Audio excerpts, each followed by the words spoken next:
शांति। परमात्मा ने आकर हम सभी बच्चों को जो सहज राजयोग की एक अनोखी विधि बताई है कि जिस विधि से मन के तार को उस परमात्मा में जोड़ना आसान हो जाता है। लेकिन ये राजयोग संभव तब है जब आत्मा का भी यथार्थ ज्ञान हो और पिता परमात्मा का भी यथार्थ ज्ञान हो, क्योंकि योग माना ही एक संबंध, जोड़ या मिलन। और इसलिए जब मनुष्य का संबंध अनेकों के साथ रहता है, भौतिक चीज वस्तुओं के साथ, समय के साथ, व्यक्तियों के साथ, इष्ट देवी देवताओं के साथ, वो सब योग तो जीवन में अनुभव करते ही है, परंतु राजयोग माना आत्मा का परमात्मा से संबंध। जीवन भी एक योग है कि कैसे शरीर और आत्मा का संबंध जहां हुआ उसको ही योग कहा गया, जिसमें शरीर की वास्तविकता को हम बहुत अच्छी तरह जानते हैं, पहचानते हैं कि शरीर माना ये 5 तत्व। इसी तरह आत्मा की वास्तविकता को भी हमने देखा, सुना, समझा कि आत्मा की वास्तविकता है 7 गुण। इसीलिए आत्मा जीवन जीने के लिए वही 7 गुणों की मांग करता है: ज्ञान, पवित्रता, प्रेम, शांति, सुख, आनंद और शक्ति। जब तक आत्मा तक का विषय है तब तक तो हर धर्म में एक ही मान्यता है, आत्मा के अस्तित्व को भी स्वीकार किया गया है। परंतु जहां परमात्मा का विषय आता है वहां अनेक मतांतर है। कितनी सारी मतें ईश्वर के बारे में है, और अभी तक भी एक पहेली ही बनी हुई है कि आखिर भी वो परम सत्य क्या है जिसको सभी याद करते हैं, लेकिन उसकी वास्तविकता क्या है। मुझे याद आता है कि पिछले साल मैं अमेरिका गई। वहां एक बहन मुझे कहने लगी कि मेरा बेटा मुझसे पूछता है कि हिंदुओं में इतने भगवान क्यों हैं और क्रिश्चियन में एक गॉड क्यों है,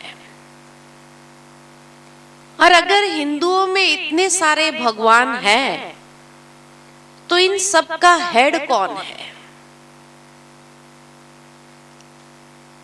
वो माँ उस बेटे को कहती है कि बेटा सब भगवान है।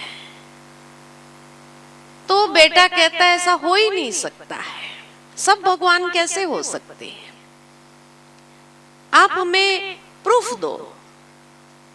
अब उसको मैं क्या प्रूफ दूं कि ये सब भगवान है। वो बेटा कहता है मैं मंदिर में जाता हूं तो मैं कंफ्यूज्ड हो जाता हूं कि मैं अपने मन को कहां एकाग्र करूं, किस पर एकाग्र करूं, और इसीलिए मैं चर्च में जाना पसंद करूंगा क्योंकि कम से कम वहां मेरा मन कॉन्सेंट्रेट तो होता है, एकाग्र तो होता है ईश्वर पर। और वो बेटा चर्च में जाता है, मंदिर में नहीं जाता है। वो माँ कहती है मेरे दिल को बहुत दर्द पहुंचता है, परंतु मैं उसको कन्विंस नहीं कर पा रही हूं। उसका कारण यह है शायद मुझे ही उस बात का उत्तर मालूम नहीं है। ये शायद आज एक माँ के प्रॉब्लम नहीं है, एक माँ की समस्या नहीं है। कल को अगर आपका बच्चा भी आपसे पूछे कि हिंदुओं में इतने भगवान क्यों है और दूसरे धर्म में एक गॉड क्यों है, और अगर आपने भी उसको एक सैटिस्फैक्टरी उत्तर नहीं दिया तो कहीं उसने भी मंदिर जाना छोड़ दिया, तब आपको कितना दर्द होगा। शायद इसी कारण से कि हमें ही उस ईश्वर के विषय में सत्य परिचय नहीं है कि वो परमात्मा कौन है। एक कहानी याद आती है कि एक बार एक ब्राह्मण था, पूजा पाठ में, ईश्वर में बहुत आस्था रखता था। एक दिन उसका बेटा बीमार हुआ। जब वो डॉक्टर के पास ले गए, डॉक्टर ने कहा ये केस अब हमारे हाथ में नहीं रहा, अब तो ऊपर वाला उसको बचाए। वो ब्राह्मण ने ईश्वर की भक्ति आरंभ कर दी। कृष्ण का भक्त था, दिन रात कृष्ण की पूजा करने लगा। खूब कृष्ण की भक्ति करने के साथ साथ कई प्रकार की मन्नतें उसने मन ही मन मानना आरंभ कर दिया और पुकारता रहा, हे राधे श्याम, मेरे बेटे को बचा लो। हे कृष्ण कन्हैया, मेरे बेटे को बचा लो। कृष्ण ने सोचा मेरा कोई भक्त मुझे याद कर रहा है, नीचे आने की तैयारी की उसकी मदद के लिए। वहां एक पड़ोसी आकर के उस ब्राह्मण से कहने लगा, अरे तू कब से कृष्ण को याद कर रहा है, लेकिन ऐसे समय पर कृष्ण को थोड़ी याद करना चाहिए। कहा फिर? कहा ऐसे समय पर तो माँ को पुकारना चाहिए, उसका हृदय करुणा वाला होता है। तू अम्बे माँ को याद कर, देख तेरी मनोकामना कैसे पूर्ण हो जाती है। ब्राह्मण को भी लगा शायद बात तो सही कह रहे हैं ये पड़ोसी।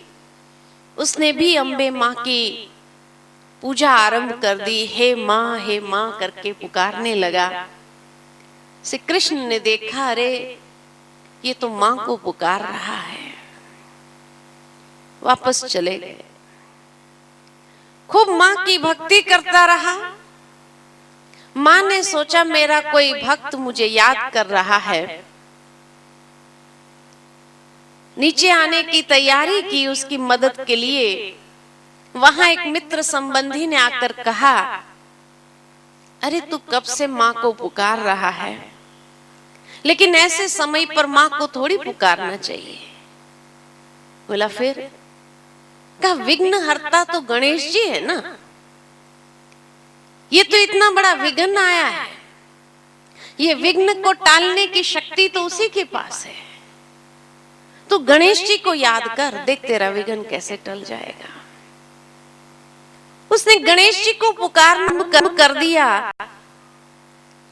वहां मां ने देखा, अरे तो गणेश जी को बुला रहा है। खूब गणेश जी की भक्ति करता रहा। गणेश जी ने सोचा मेरा कोई भक्त मुझे याद कर रहा है, जाना चाहिए। वहां एक और पड़ोसी आकर कहने लगा, अरे तू कब से गणेश जी को याद कर रहा है? आजकल गायत्री मंत्र का बड़ा चमत्कार दिखाई देता है, तो गायत्री मंत्र कर, देख तेरा बेटा ठीक हो जाएगा। उसने भी सोचा, हाँ सुना तो है कि गायत्री मंत्र के बड़े चमत्कारिक अनुभव है। उसने गायत्री मंत्र बोलना आरंभ कर दिया, वहां गणेश जी भी वापस चले गए। खूब गायत्री मंत्र किया। गायत्री ने सोचा मेरा कोई भक्त मुझे याद कर रहा है, जाना चाहिए। वहां एक और मित्र संबंधी आकर कहने लगा, अरे फलाना बाबा है, उसके पास ऐसे भस्म है जो भस्म खिलाने से ही वो ठीक हो जाएगा, तुम उस बाबा जी के पास चले जाओ। आखिर उसका बेटा मर गया। कारण क्या हुआ? शायद वो ब्राह्मण को ही मालूम नहीं था कि किसको याद करने से मुझे क्या मिलेगा। और इस तरह से सिर्फ वो एक ब्राह्मण की हालत नहीं है, आज दुनिया में कई लोगों की यह हालत है। क्योंकि ईश्वर के बारे में जहां सत्य ज्ञान ही नहीं हो और ज्ञान के बिना गति नहीं, इसलिए अनेक बातों में भटकते रहे। एक बार हमने एक कार्टून देखा था जिसमें एक व्यक्ति न्यूज़पेपर पढ़ रहा है और न्यूज़पेपर में जितने कॉलम्स आते हैं, हर कॉलम में ईश्वर के विषय में कुछ लिखा हुआ था। पहली कॉलम में लिखा था प्रकृति ईश्वर है, दूसरी कॉलम में लिखा था आत्मा सो परमात्मा, हम सो हम। तीसरी कॉलम में लिखा था ब्रह्म ईश्वर है। चौथी कॉलम में लिखा था वो सर्वव्यापी है, कहां नहीं है, कण कण में ईश्वर है। पांचवी कॉलम में लिखा था वो निराकार है, न नाम है, न रूप है, न आकार है। छठी कॉलम में लिखा था वो साकार है, जितने भी इष्ट देवी देवताएं हैं वो सब ईश्वर के रूप है। और नीचे बड़े अक्षरों में लिखा था भगवान जैसा कुछ है ही नहीं। अगर भगवान है तो सबूत दो। जिस प्रकार विज्ञान ने हर बात का सबूत दिया है, ईश्वर के विषय में भी सबूत दो। अब जो व्यक्ति ये न्यूज़पेपर पढ़ रहा था, सारी कॉलमें पढ़ने के बाद उसने क्या निर्णय लिया होगा कि सत्य क्या है? क्या ये सभी सत्य है कि प्रकृति भी ईश्वर है, आत्मा भी परमात्मा है, ब्रह्म ईश्वर है, सर्वव्यापी है, निराकार है, साकार है, या है ही नहीं? क्या ये सभी सत्य है? क्या इसमें से एक सत्य है? यह सत्य कुछ और है जिसको इंसान ने अभी तक समझा ही नहीं। जैसे वो कहानी याद आती है कि एक बार 5 सूरदास थे।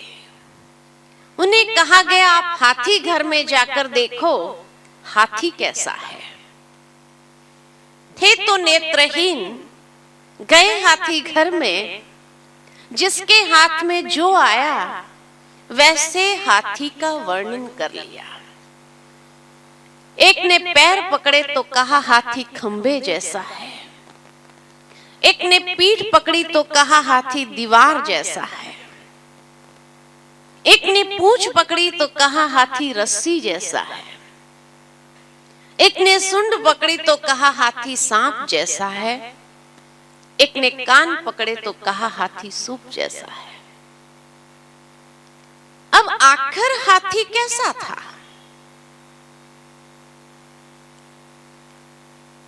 क्या ये पांचों ही सत्य है कि हाथी खंबे जैसा भी था, दीवार जैसा भी था, रस्सी जैसा भी था, सांप जैसा भी था और सूप जैसा भी था? क्या ये पांचों ही सत्य है?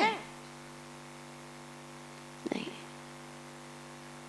क्या 5 में से एक सत्य है? क्या कहेंगे? 5 में से एक सत्य भी नहीं है। देखने वाला इंसान यही कहेगा, हाथी ये 5 ने जो वर्णन किया उससे भिन्न है। जिस स्वरूप को वो देख ही नहीं पा रहे, इसी तरह मनुष्य आत्माओं ने भी जिसमें भावना रखी, कुछ प्राप्ति हो गई तो उसके लिए वो परमात्मा हो गया। लेकिन क्या वही सत्य है? जितने भी मत मतांतर है दुनिया के अंदर, क्या ये सभी सत्य है? क्या इसमें से एक सत्य है या सत्य कुछ और है जिसको अभी तक हमने भी पहचाना नहीं? इसीलिए तो मनुष्य जब भगवान के मंदिर में जाते हैं तो यही कहते हैं, नैनहीन को राह दिखाओ प्रभु। ये आंखें तो है, लेकिन ये आंखें होते हुए भी आज संसार में इंसान नैनहीन है, क्योंकि ज्ञान के दिव्य चक्षु नहीं है। और जब तक ये ज्ञान के दिव्य चक्षु खुलते नहीं हैं, तब तक ईश्वर के भी वास्तविक स्वरूप को हम पहचान नहीं सकते। और इसीलिए आज अंधेरे में है इंसान, भटक रहा है, सत्य की खोज कर रहा है, और जहां वो हारने लगता वहां यही कह देता कि ईश्वर है ही नहीं, यह सबूत दो। धीरे धीरे संसार में नास्तिकवाद बढ़ता जा रहा है, क्योंकि ईश्वर के वास्तविक स्वरूप को कोई जानते ही नहीं। ये नहीं कि आज ब्रह्मा कुमारियों ने एक और मत दे दी कि हमें उसको मानना है, नहीं, हम आज आपको मत नहीं देंगे, हम आज आपको एक कसौटी देंगे जिस पर कसकर देखना है कि ईश्वर किसको कहा जाता है। और जो मान्यता हमारे पास है उसको भी उस कसौटी पर कस कर देखो, क्या वो सत्य है? और ये कसौटी है 5 बातें जो बहुत आवश्यक है समझने के लिए। सबसे पहला है कि ईश्वर उसको कहा जाता है जो सर्वधर्म मान्य हो, जिसको सभी धर्म वाले ईश्वर के रूप में स्वीकार करे, उसको कहेंगे सत्य। ये नहीं कि हिंदुओं का भगवान अलग है तो मुसलमानों का अलग है तो क्रिश्चियनों का अलग है, नहीं, गॉड इज वन, ईश्वर एक है। इसलिए जिसको सभी धर्म वालों ने ईश्वर के रूप में स्वीकार किया, उसी को ही परम सत्य कहा जाता है। दूसरा, परमात्मा उसको कहेंगे जो सर्वोच्च शक्ति हो, जिसके ऊपर कोई न हो, जो सर्व का माता पिता बंधु गुरु शिक्षक रक्षक हो, उसको कहेंगे परमात्मा।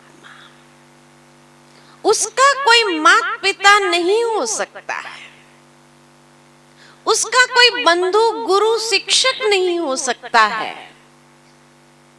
वो सर्व का माता पिता बंधु गुरु शिक्षक रक्षक है।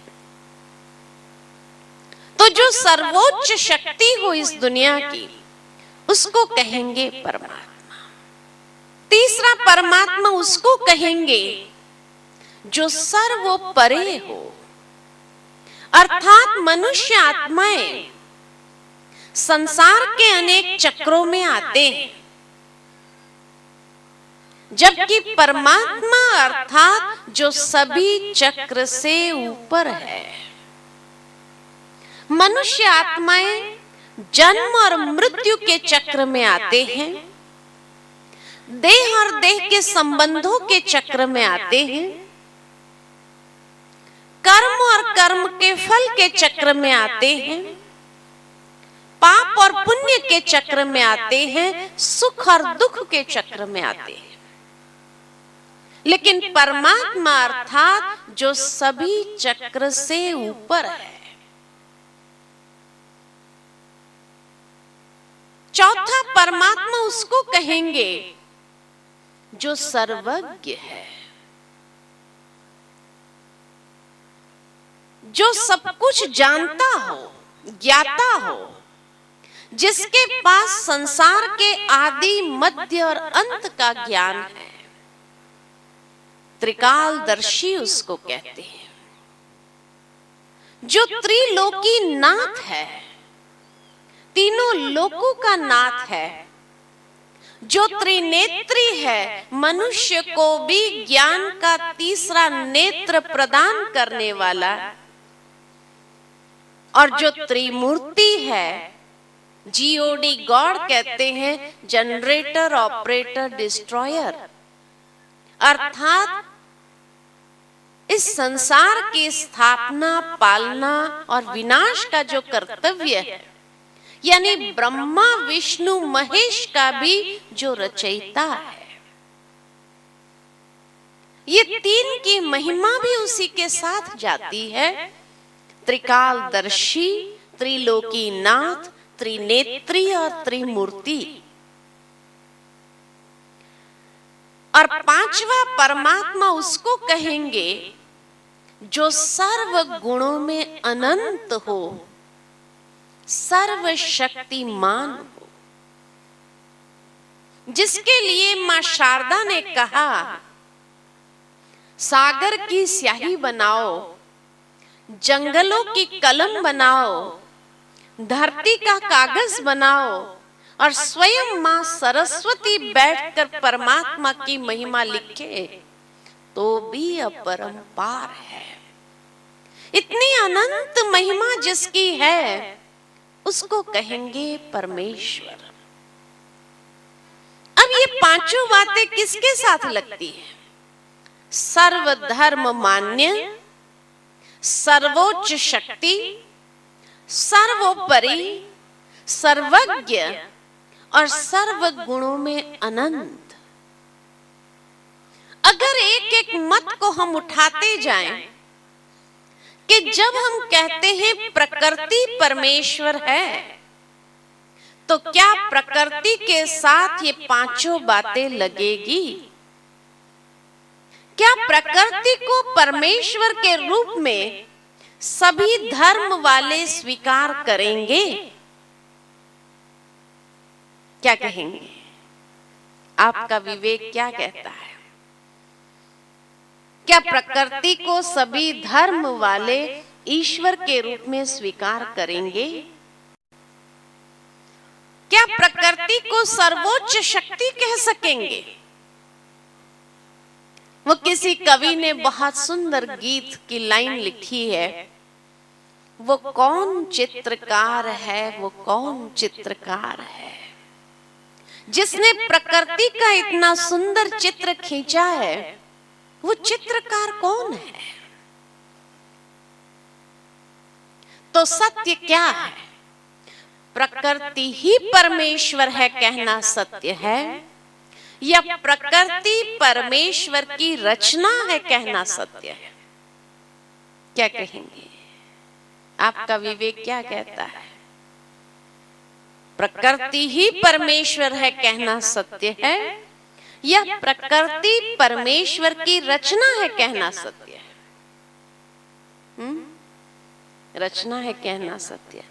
अगर प्रकृति परमेश्वर की रचना है कहना सत्य है, तो प्रकृति को परमेश्वर मानना ये अज्ञान है। अज्ञानता के कारण किसी ने कह दिया कि प्रकृति परमेश्वर है। दूसरा जब कहते हैं आत्मा सो परमात्मा, ये कहां तक सत्य है? क्या आत्मा ही परमात्मा है? अगर आत्मा ही सो परमात्मा है, फिर भगवान के मंदिर में जाकर हम ये क्यों कहते हैं, तुम मात पिता हम बालक तेरे, तुम्हारी कृपा से सुख गनेरे। सत्य क्या है? हम ही परमात्मा है, आत्मा ही परमात्मा है, या आत्मा परमात्मा की संतान है? क्या कहेंगे? संतान है। यानी आत्मा सो परमात्मा कहना ये अज्ञान है। कई लोग क्या समझते कि नहीं, जीवन में अगर हम पुरुषार्थ करेंगे तो हम परमात्मा बन जाएंगे। अब परमात्मा कोई बनने की चीज नहीं है, कोई डिग्री नहीं है जो इंसान ने पुरुषार्थ किया और वो डिग्री को हासिल कर लिया। मनुष्य अपने इस संसार के अंदर अपने पुरुषार्थ से कुछ भी बन सकता है, लेकिन कोई भी इंसान खुद का बाप नहीं बन सकता है।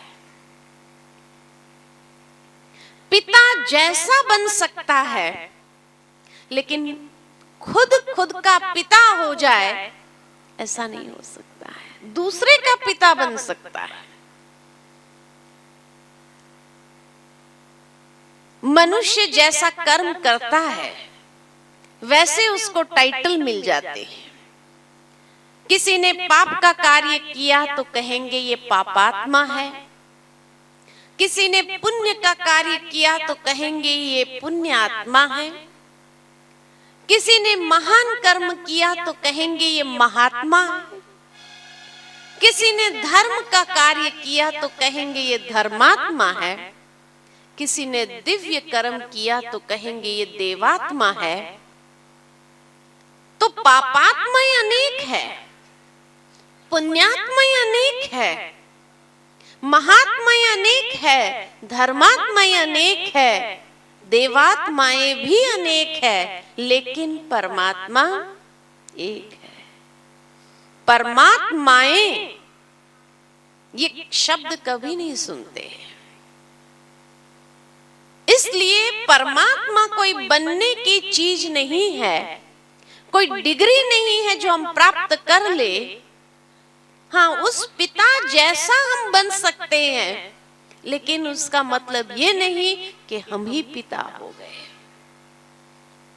कई लोग समझते हैं कि जैसे सागर से बुदबुदा निकला और सागर में समा गया, वैसे हम भी परमात्मा से आए हैं और अंत में जाकर उसी में समा जाना है। ये कहां तक सत्य है? सागर से बुदबुदा निकला और सागर में समा गया तो बुदबुदे का अस्तित्व समाप्त हो गया। बुदबुदा बुदबुदा नहीं रहा, सागर बन गया। जबकि आत्मा के लिए कहा जाता है कि आत्मा अजर अमर अविनाशी शक्ति है, जिसका विनाश कभी नहीं हो सकता है, सदा शाश्वत है। तो जो सदा शाश्वत है, अविनाशी है, वो उस परमात्मा में समाएगी कैसे? अगर समा गए तो फिर तो आत्मा का अस्तित्व समाप्त हो गया। वो तो अजर अमर अविनाशी है। तो इसलिए सत्य क्या है?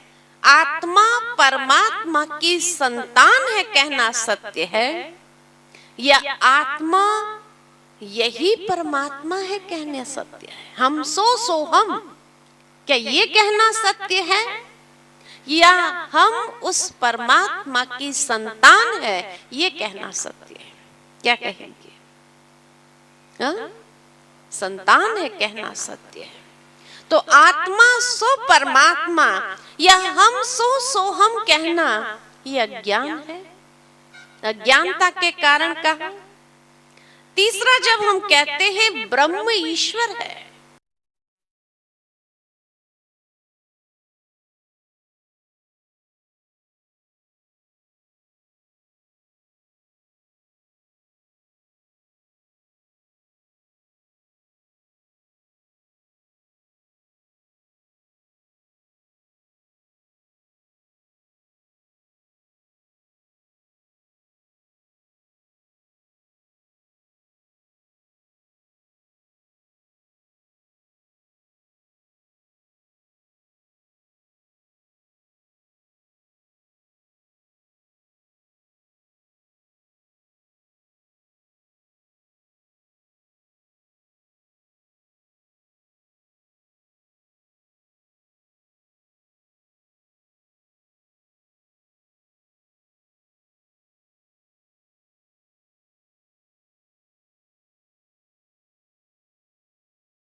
क्या कहेंगे? आपका विवेक क्या कहता है?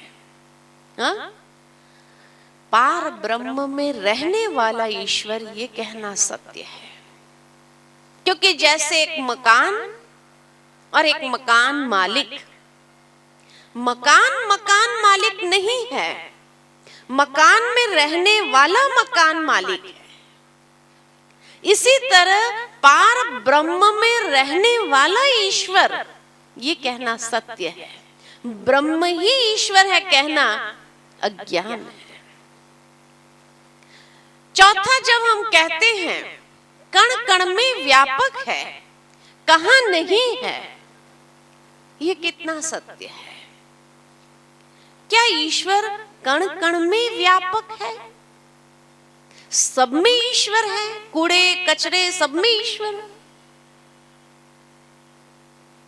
जब हमें कोई कहता है ये फलाना व्यक्ति तो जानवर जैसा है, तो भी हमें कितना अपमान महसूस होता है कि हमें जानवर जैसा कहा।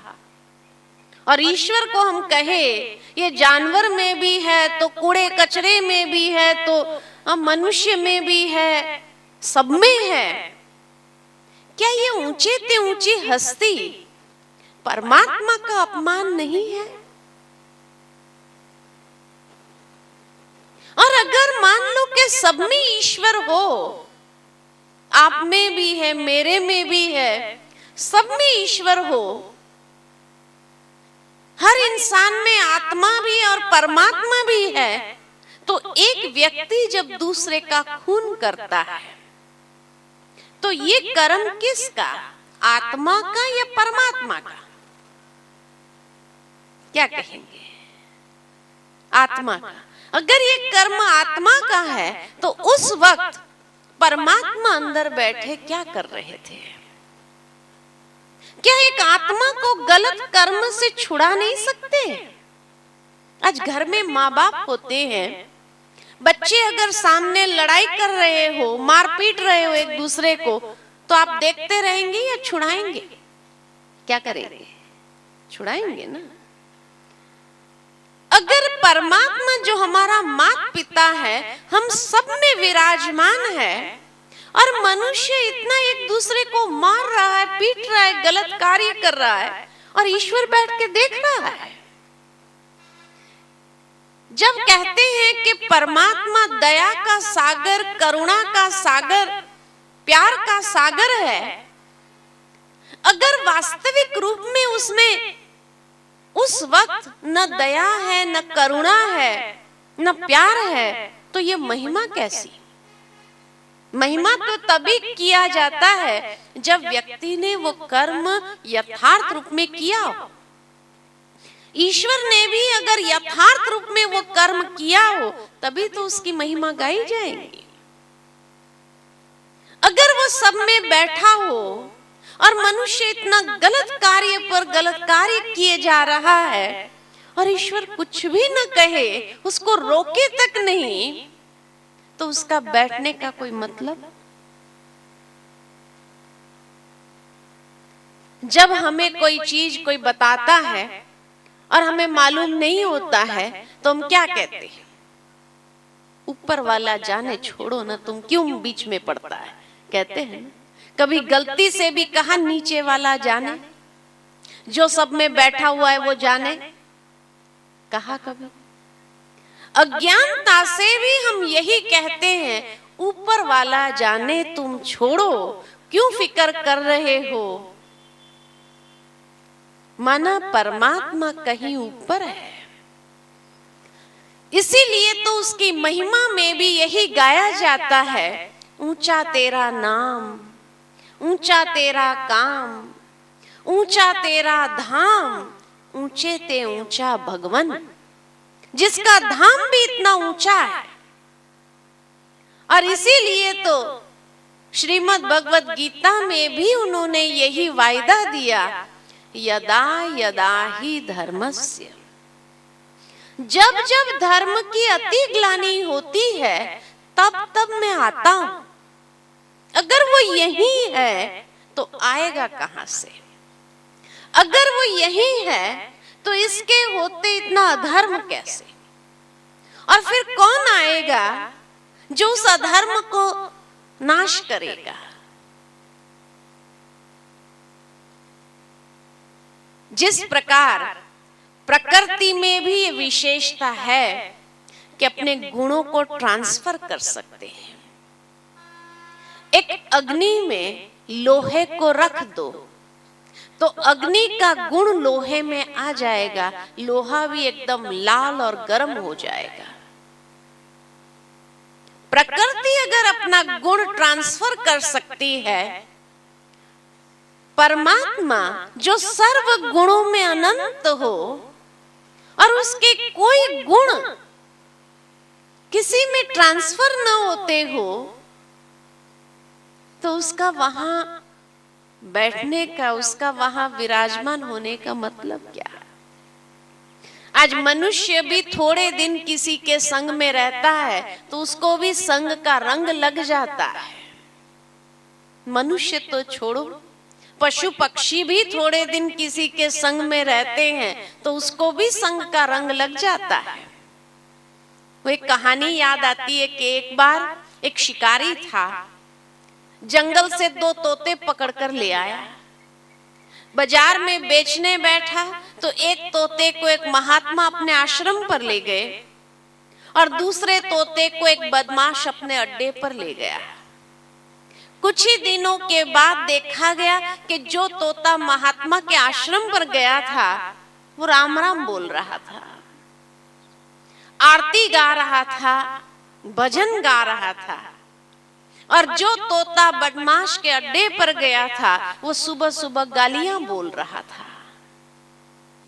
तो इसलिए कहा कि अगर परमात्मा सर्व में विराजमान हो और इतना वो गुणों में अनंत हो और उसके कोई गुणों का संग का रंग आत्माओं को न लगे, ये हो सकता है? लेकिन तब फिर ये बात आती है कि क्या शास्त्र में जो बात कही गई है ईश्वर सर्वव्यापकता की, क्या वो गलत है? गलत भी नहीं है। अगर सही भी नहीं है और गलत भी नहीं है तो सत्य क्या है? सत्य ये है कि पहले के समय के ऋषि मुनि जब तपस्या करते थे तो अपनी तपस्या की शक्ति से आने वाले कली काल को देख सकते थे कि कितना घोर पापाचार का युग आएगा, कितना घोर पाप कर्म इस संसार में होंगे और मनुष्य आत्माओं को ये पाप कर्म से बचाएं कैसे। तब उन्होंने शास्त्र में ये बात लिख दी कि हे मानव, तुम जब पाप करता है तो ये मत समझना कि तुझे कोई नहीं देख रहा है। ईश्वर सब जगह है, वो तुझे देख रहा है, ताकि मनुष्य को एक भय रहे कि भगवान मुझे देख रहा है और पाप कर्म कम करे। इसलिए उन्होंने ये बात शास्त्रों में लिख दी।